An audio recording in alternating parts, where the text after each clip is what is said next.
Okay, quick video on the quiz here. So, number one, you're looking at an airplane here, right? Going in this direction. So right there, it's at a vertical height. There's a runway here, and you've got the distance from the airplane to the end of the runway and to the beginning of the runway. And you can draw out a couple of rectangles, okay? So this is the runway, but you can draw out the distance, the horizontal ground distance from the airplane to the beginning of the runway. You've got these angles here. This is 15 and 2. Now, if I have this rectangle with a diagonal, that means 90, right? So opposite angles, okay? So 17, 90, 73, 90. Then I've got this big rectangle here, okay? So, and I've got this diagonal from here to here, right angle, okay, that's 15. So this one must be 75, that's 75. This angle here is what? 90 plus, and then this is 15, okay?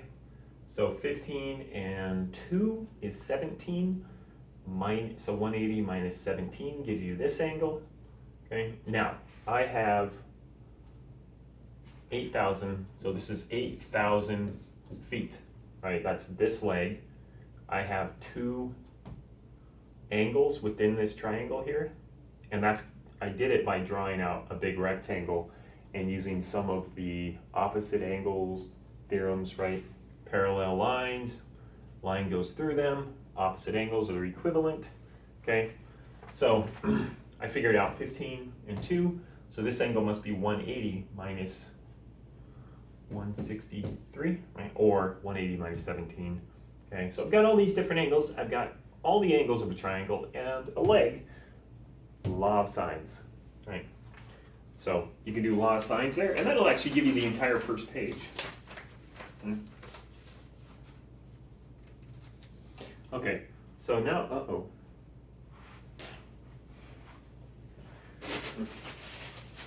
eraser. Okay, now on the second page, here I've got a pole that's tilting towards the sun. So I have the sun towards the sun by 8 degrees, okay? So this here is 8 degrees towards the sun, plus obviously 90, right? So this is 98, okay?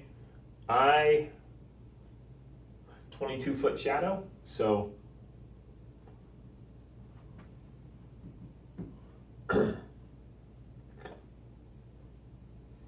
now that should be this thing, right? I'm going to measure that from the distance to the bottom of the pole to the end of the shadow. It's 22, right?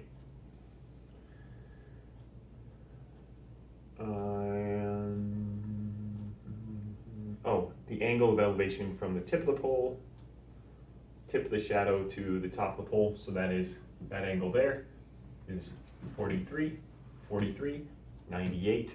What's that? Must be 39, right? So I've got a leg, and I've got all three angles.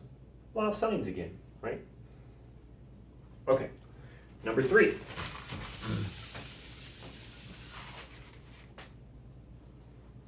Work. So I've got an angle here, and I'm trying to figure out this force. Angle of 30 degrees.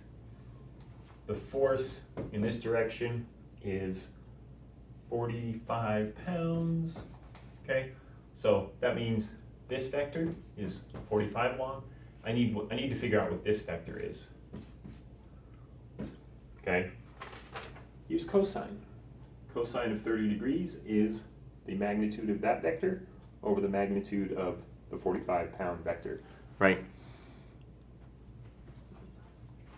Okay. And then for work is force in that direction times distance, okay?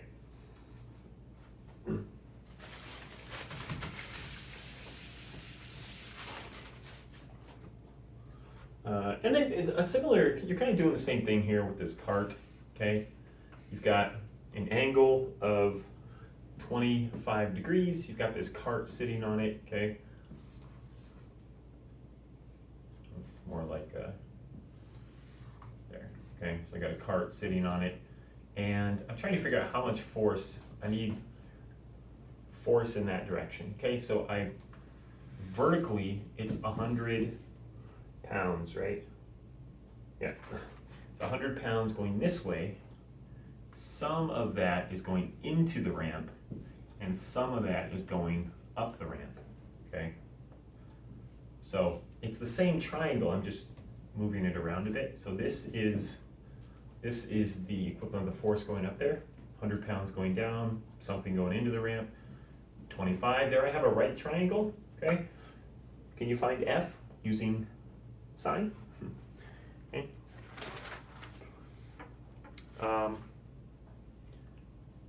Now the angle between the vectors, just find the angle using tangent, okay, tangent, and find the difference between the two angles, okay?